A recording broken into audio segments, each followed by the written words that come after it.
Good evening, everyone. Let me welcome you to the Burke County Board of Commissioners regular meeting for Tuesday, April the 16th, 2019. This time, if you would, please check your mobile devices if you happen to have one with you, and please turn those on silent for me. We would appreciate that. Madam Clerk, all of the commissioners here, along with the county manager and the county attorney. Let me remind you, if you come up and speak tonight, if you would, activate the little microphone. It'll be the button to the right, and you'll see a red light come on at the top. Our invocation this afternoon is going to be given by the Reverend Dr. Kevin Frederick from the Waldigian Presbyterian Church in Valdez, and then after he gives us our invocation, our Pledge of Allegiance will be by the Mountain View Elementary School, where Charles Williams is the principal. So if you'll stand with me as the Reverend Dr. Frederick gives the invocation. Let us pray.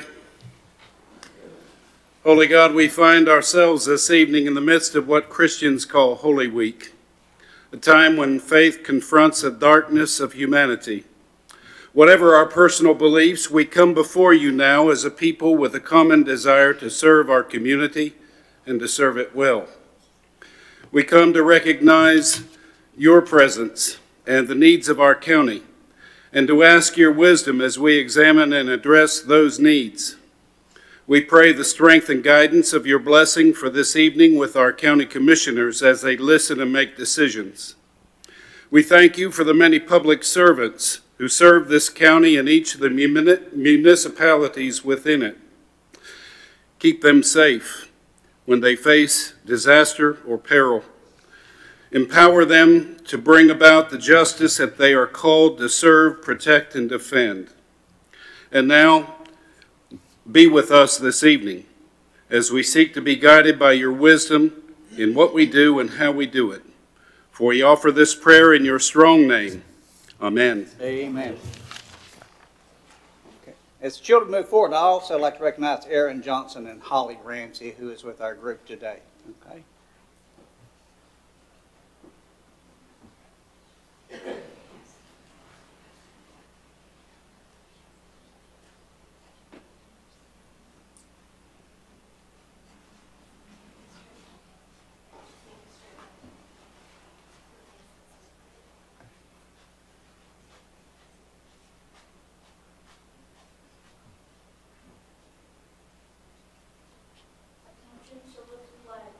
I pledge allegiance to the flag of the United States of America and to the republic for which it stands, one nation, under God, indivisible, with liberty and justice for all. Great. If you'll just remain there, we're going to come down and take a picture with you, okay? Parents, if you're out there, you can come around front and get close and get a good picture.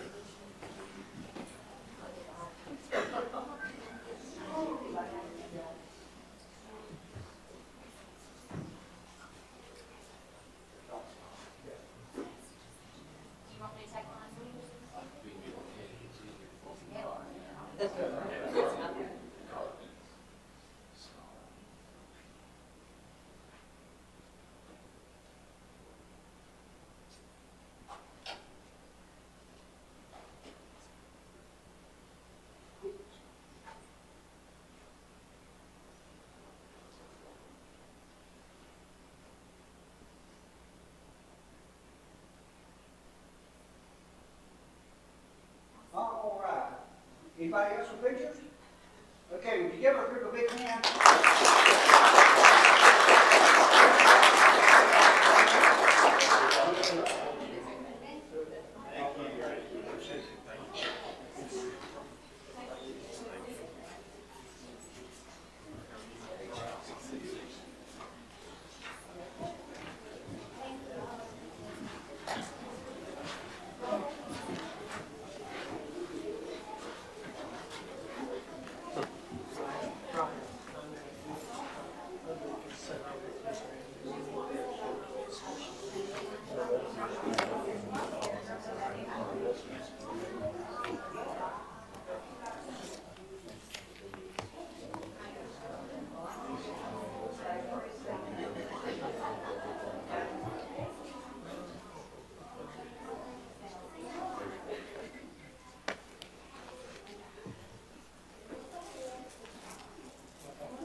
Out the audience. Yeah, that really thinned us out. Do you feel lonely over there, ma'am? You can come over to the other side.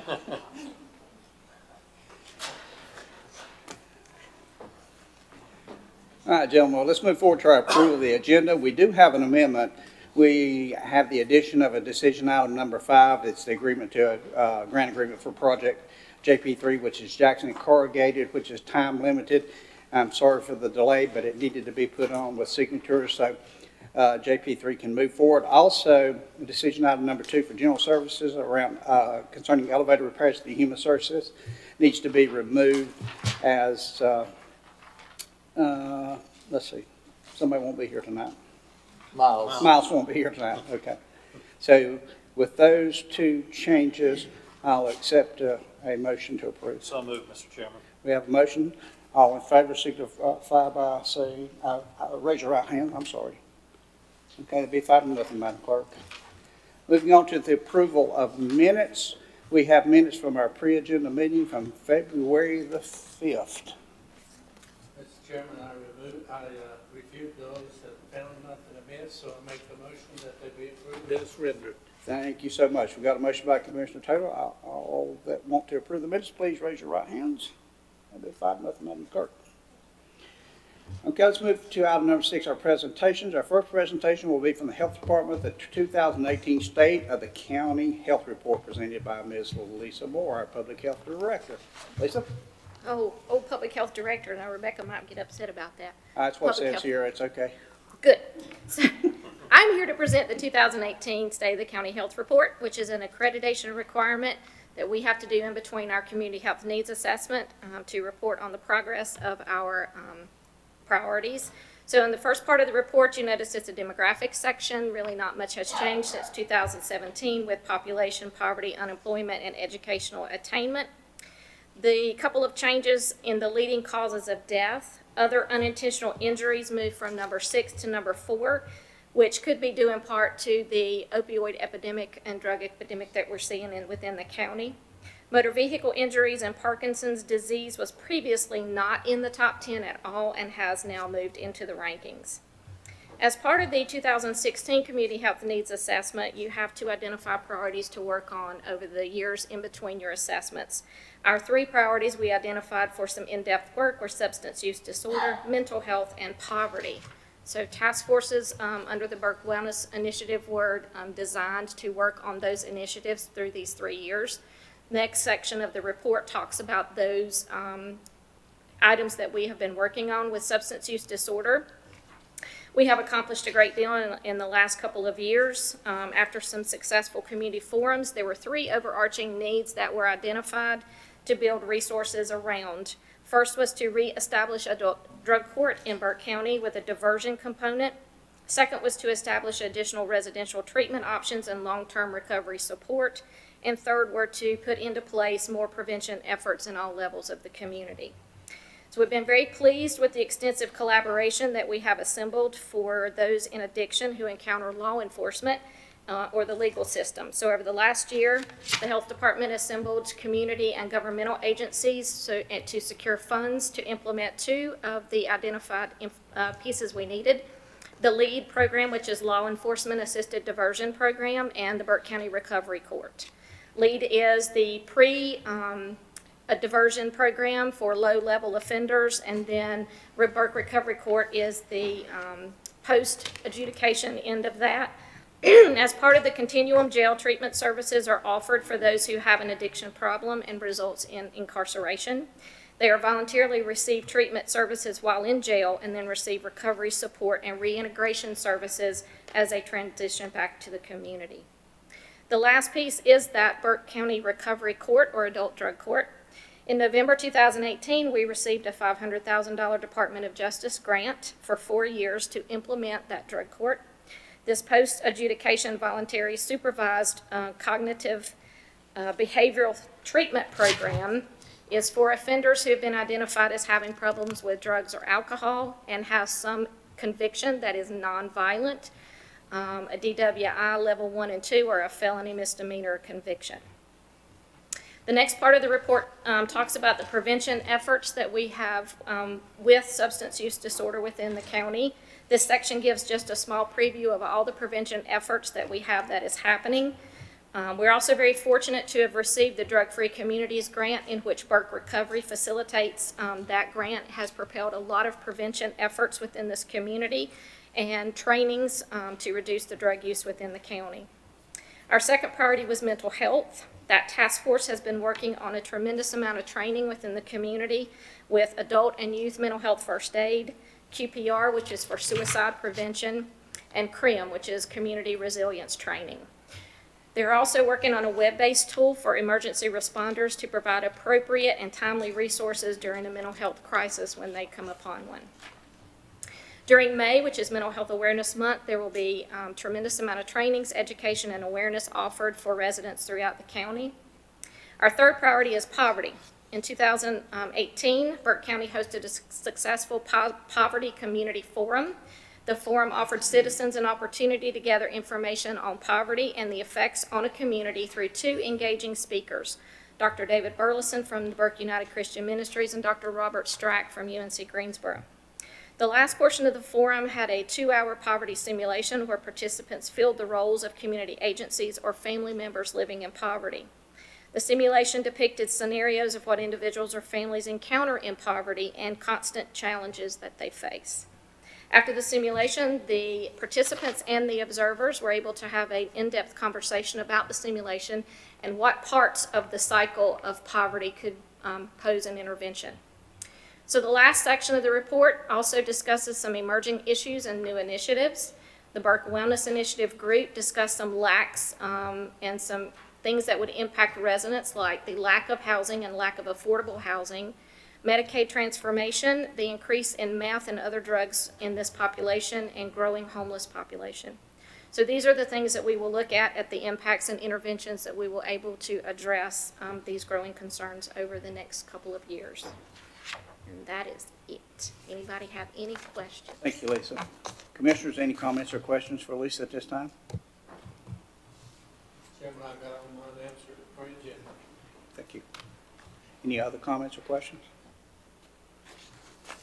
Hearing none, I'll entertain a motion. So moved, Mr. Chairman. All right, we have a motion by Scott to accept the presentation on Medicaid transformation, on the County Health. County Health Report. All in favor signify by raising the right hands. All opposed? Madam Clerk, that'll be 5-0. Moving on to our next presentation will also be by Lisa, and that will be the presentation of Medicaid transformation and Burke County Public Health. Absolutely. So you have those slides in your packet.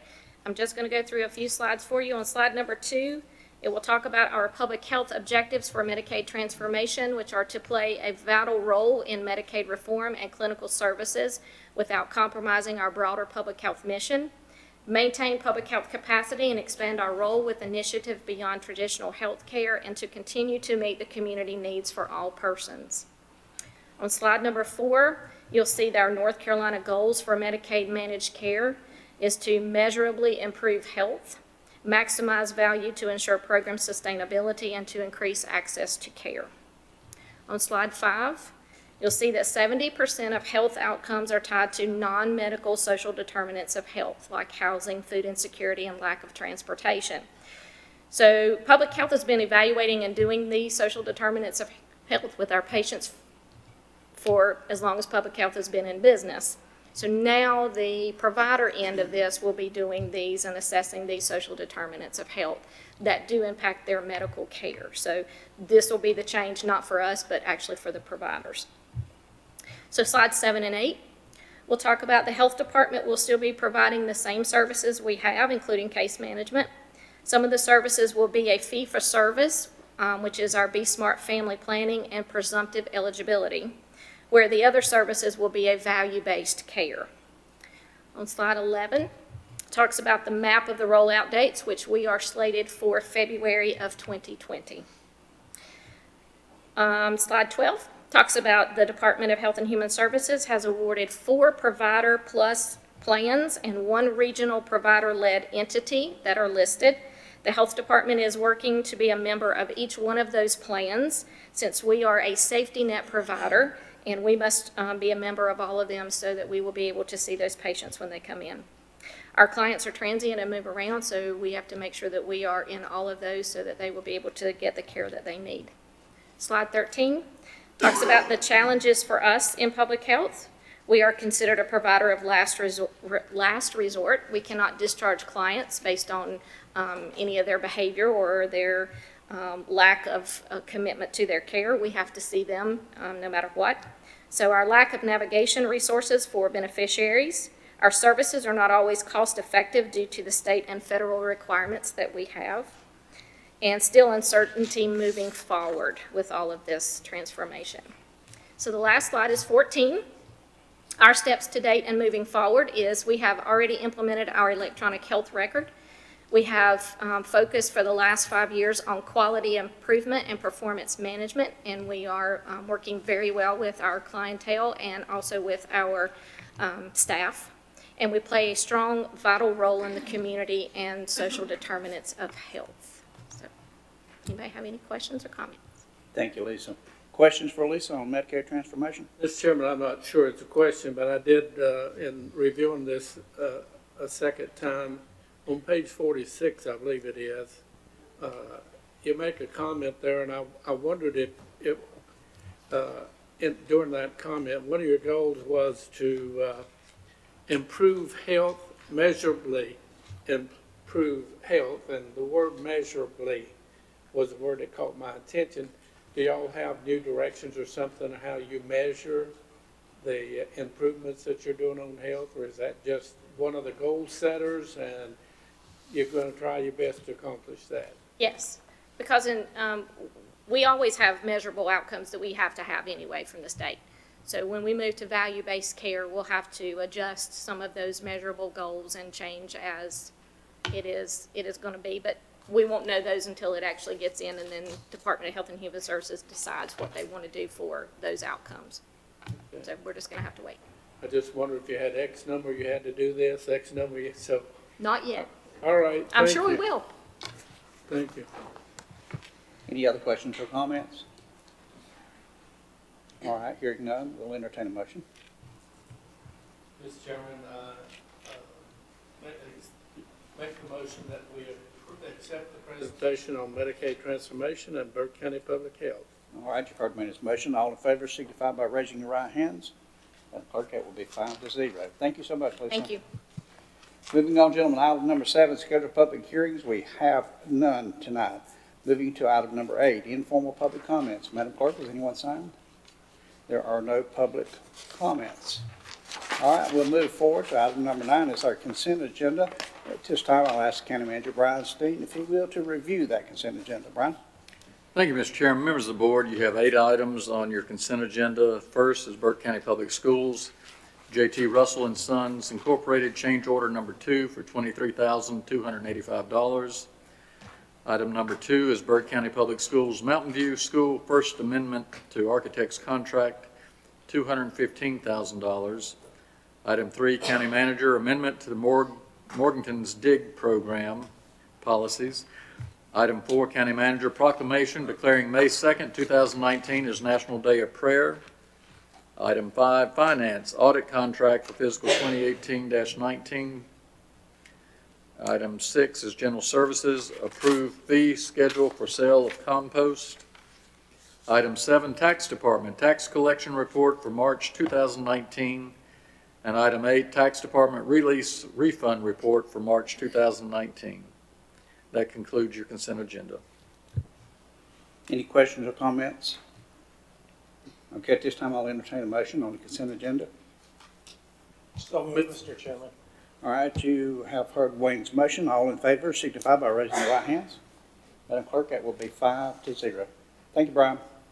Moving on to our items for decision tonight. Item number 1 is the award of the courthouse Sally Port bid that will be presented by Brian Steen, County Manager, and Marty Beal, CVSA Architects.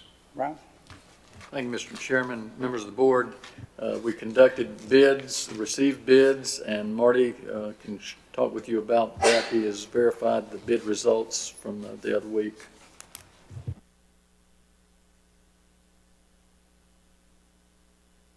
You told me that. Mr. Chairman, members of the board, Mr. Manager, Madam Clerk. Bids were received on April the 11th for the Sallyport addition to the Burke County Courthouse. There were 5 bidders in attendance, all who attended the pre-bid conference. All bids were reviewed, they were bona fide and responsive. The low bidder for the project is Brantley Construction Services from Weaverville, North Carolina. Their low bid, total bid, was $1,233,000.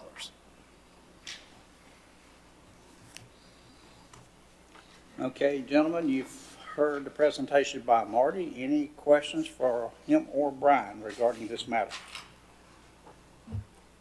Mr. Chairman, Marty, can you tell us anything about Brantley? I'm not familiar with that company. I am not, but we had provided within the contract documents that it's at the owner's discretion after the bids are received to request additional information. We have made that request from the contractor to see what their portfolio of work and similar projects. So as soon as I have that information, I will forward it to county manager. Okay, any other questions? Yeah, Mr. Chairman, I tried desperately. I could not locate it. I've got it filed somewhere. But I believe when we looked at this before, that Sallyport was going to run like $700 and some thousand, if I recall that correctly. But don't hold me to that. I could not locate the package that I was looking for. But we talk about the Sallyport, and we're talking about taxing the people and paying another $1.2 million added to the cost of the jail. And I understand it's a safety net and concern, but what else does that do for the taxpayers to spend $1.2 million?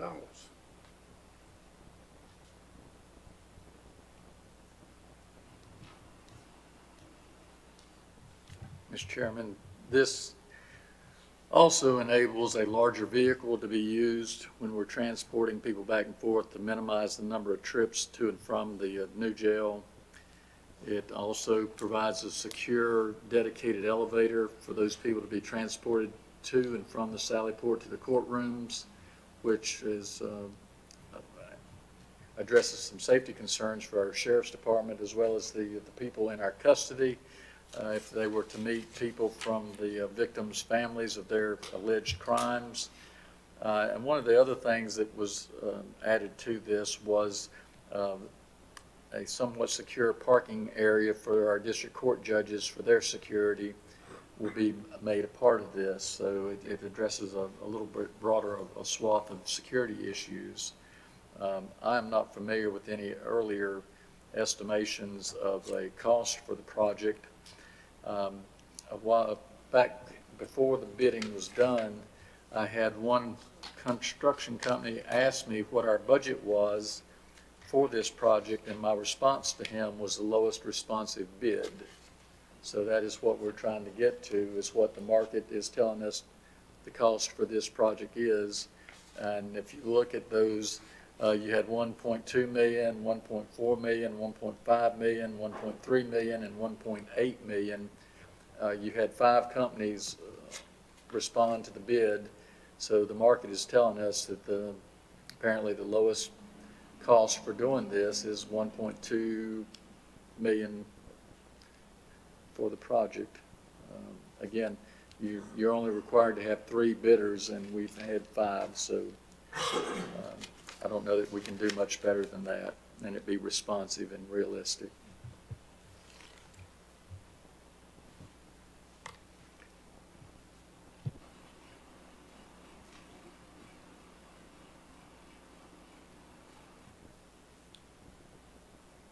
Any other comments?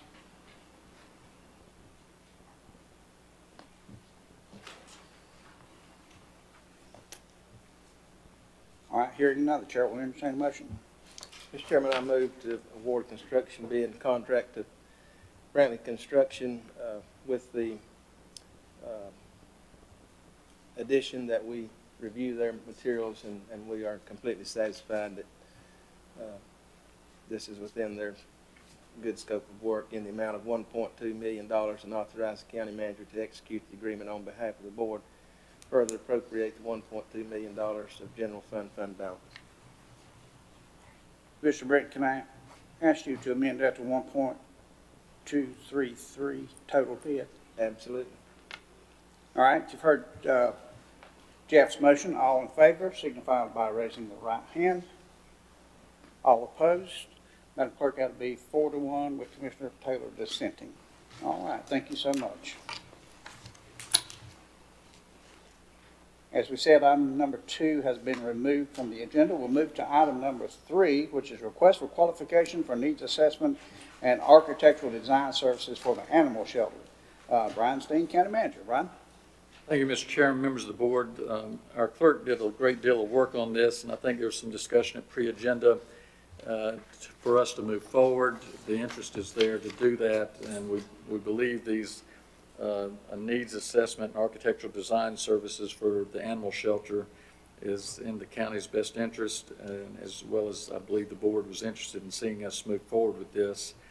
I don't know if there's any particular questions other than issuing the request for qualifications at this point in time. Kay, do you have anything you want to add to that? Just wanted to clarify that we are asking that this be moved to your May 7th after the pre-agenda meeting to allow staff and other interested parties to interview the 3 top firms. We were very pleased to have 9 submittals from very qualified firms. All right, any other questions or comments for Kay or the County Manager?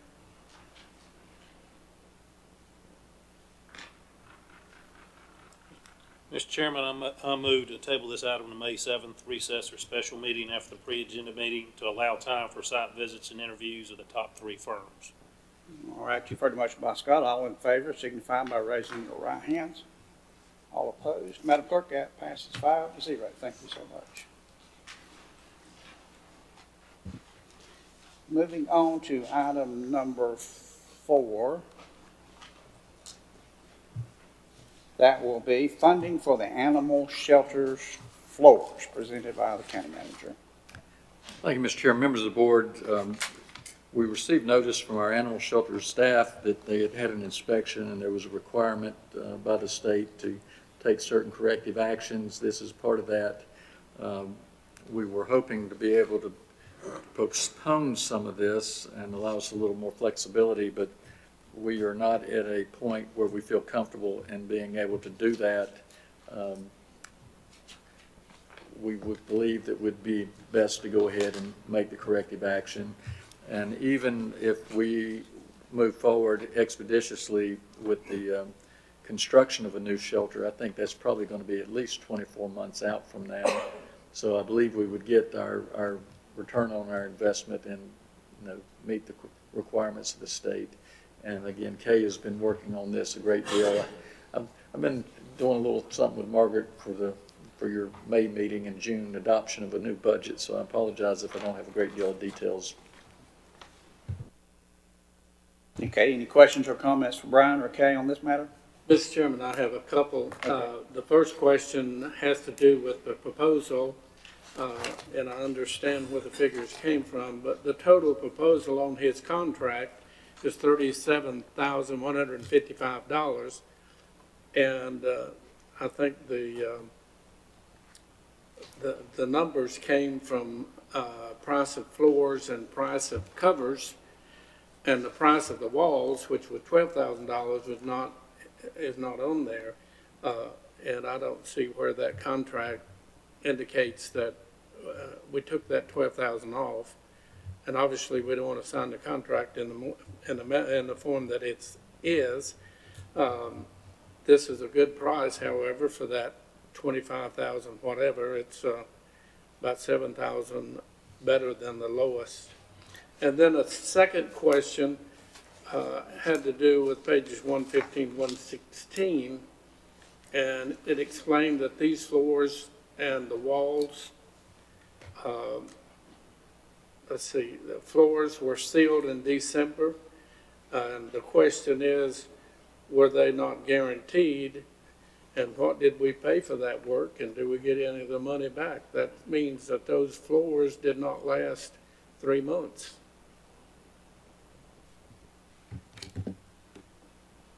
Okay, let me start with the first question. With regard to the $12,000, we dug around and looked high and low and found some money. So that's why we're only asking for the part. So we will do the floors with savings from other projects. And if I am correct, and Lieutenant Massey is here and can speak to that, animal shelter staff were doing the floors themselves. Probably with... So is the contractor, Madam Clerk, going to remain at the prices you have here if you do not include the floors? Is that correct? Or the walls, excuse me. Yeah, we will be doing everything. Okay. And y'all have corrected this contract, or will correct it, or? We will do the floors, the coves, and the walls. We just don't need as much money. We found some money. So the contractor's gonna do all the work. Yes, It's just you found funds elsewhere. yes. Okay. Then how about the Now floors that were sealed in December and, Right. And if Lieutenant Massey can address that, if I don't have it correct.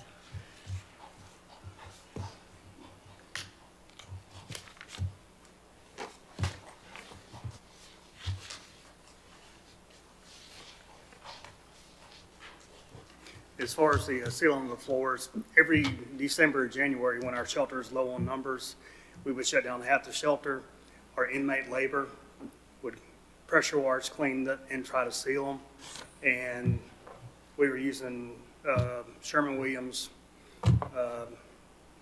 pretty much water-based sealer, and that's, in over 20 years, the concrete just have to be etched and redone because it's got 40 years of saturation in it, and it just won't hold. So as far as a contract, there never was a contract. It was inmate labor and a couple trips to the paint store. so do I understand you bought the material and the inmates did the work? Is that Yes, sir. basically what we're saying? Yes, sir. And where did it go wrong in the labor? 40 years of putting coat on top of coat on top of coat. Okay. All right, thank you. That answered the question.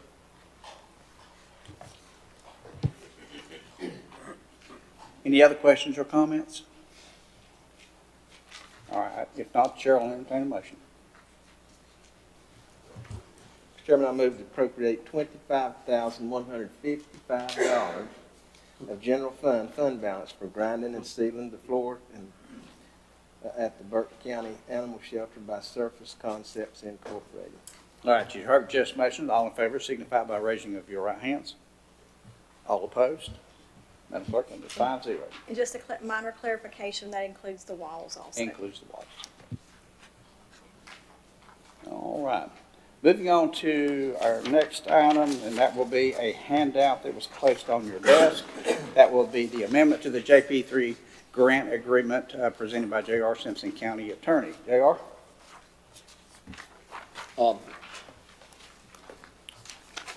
This came before the board back in June of 2018, and since that time, the county's grant, which was to be for 5 consecutive years, based on a 50% of taxes paid on new taxable investment, we've had to move that back by a year So we're bringing it back before the board for transparency purposes and to let you know what's going on and for your approval.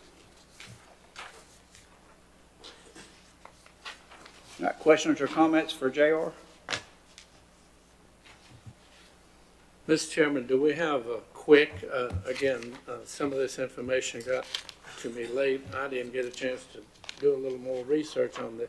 But what were the real changes here, JR, in dollars and cents? Or No changes in dollars and cents. We just changed it from 20 through 24 to 21 through 25. So the dates are the only thing that's changing? Right. Thank you, sir. Yes, sir. JR, it is true that JP3 has met all the requirements under the grant as far as employment, et cetera. Absolutely. They've hired 42 people, I think, at this point, and they were only required to hire 40. Great. Any other comments or questions? If not, the chair will entertain a motion. Mr. Chairman, I move to approve the amended grant agreement between Burke County, the City of Morganton, and Jackson Corrugated LLC as presented. All right, you've heard the motion. All in favor signify by raising your right hands. All opposed? Madam Clerk, that passes 5-0. Thank you so much. All right, that moves us up to our reports and comments section. We will start, if that's okay. We'll start over with the county attorney, Joe. Mr. Chairman, if the board will recall that when we entered into our opioid litigation, we had a contract with the McHugh Fuller law firm and their associated law firms on a contingency basis by which they would receive 30% of any recovery that the county would receive out of its litigation. After that time, through economies of scale, they were able to bring down what they had asked us for and to change that figure from 30% to 25%.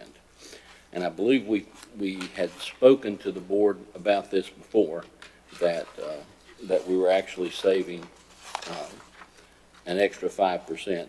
And somehow the contracts for the amendment never got signed, so we now have those, and I'll have the chairman sign that after the meeting. But I did want you to be aware that what we had been talking about toward the middle or end of last year, we actually now have the amendment, which really reduces the payment from 30% to 25% and otherwise makes no change in the agreement. And we will be meeting with an update with the attorneys, is that correct? Yeah. And where will that be? Charlotte? I think that's in Charlotte. Okay. I'd have to look back and see. So, just information. Good news. Okay. Wayne? No comments. Randy? In addition to the regular reports that you received through K, of course, I would like to report that on 3/20, some of us toured the Workforce Solutions with Western Piedmont Community College and the school boards, and a nice excursion, to say the least, and a good meal to follow. On 3/28, we participated in a legislative breakfast with Western Piedmont Community College and the legislative elected officials. On 4/13, attended the 11th District Republican Convention in Canton, North Carolina. Burke County did real good. We had 16 present for that meeting. So, and on 4/12, attended the 4-H Achievement Award presentations for the year. Of course, that was over at the Extension Office, Ag Extension Office. And that concludes my report. Thank you so much. Mr. Vice Chairman? My report's been submitted. I just want to make one comment. I'm impressed, JR. I didn't know attorneys actually lowered their fees, so that's welcome news. That's a first. Commissioner Britton? No comments. Madam Clerk? No comments, sir. Mr. Steen? Yes, sir. Ladies and gentlemen, this week is National Telecommunicators Week, and that's our 911 folks that help people when they're in desperate straits to connect with the services they need to help them out. So we want to celebrate, again, National Telecommunicators Week. Thank you. Thank you, Mr. County Manager. You do have my reports in your package from the Burke Cooperative Water Board and the library. I would like to move back to, I've been sending y'all a number of bills in the General Assembly. I'm just overwhelmed this year that the House is already up into the 700s of bills that have been introduced, and the Senate's up into 6, which is just a bevy of bills being introduced. One of those introduced this past week was Senate Bill 538 that I have not sent to you. Just found out about it this morning from the Burke Cooperative Water Board. I want to get a hold of our legislators. This bill would force all water entities to tack a $3 service charge on their water bill to help pay for those that are not what we call viable. If you remember, I gave you all the reports several years ago from the State Water Infrastructure Authority talking about systems that were not viable and how they needed to be viable. They were just had gone under, and the LGC had taken over 17 towns because they couldn't get enough money to pay for water or sewer. So it appears that the legislature is going to tack this on, if they can get it passed, on to people that now buy water by tacking a service charge to help pay for those systems. I understand there were a number of systems because of the hurricanes down east, and I feel for those people. So there's a lot of those systems are not viable anymore. So this is probably an effort to try to help some of those, but that certainly all 100 counties and all water corporations in these 100 counties having, it started out as $1 and then it's advanced to a $3 charge. So that was something we need to pay close attention to, and I will keep you updated on that one as much as I can. I would like to give a shout out to the Burke County Public Schools. I was invited. I had made several comments about our younger generation. How did they understand what to do about monies? Does it always come from mom and dad's? Well, come to find out, the school makes a presentation at the school through the State Employees Credit Union called The Reality of Money. And over, I think, close to 700 some kids participated in this presentation at the school. I went over with the chairman and the superintendent and watched the kids go around.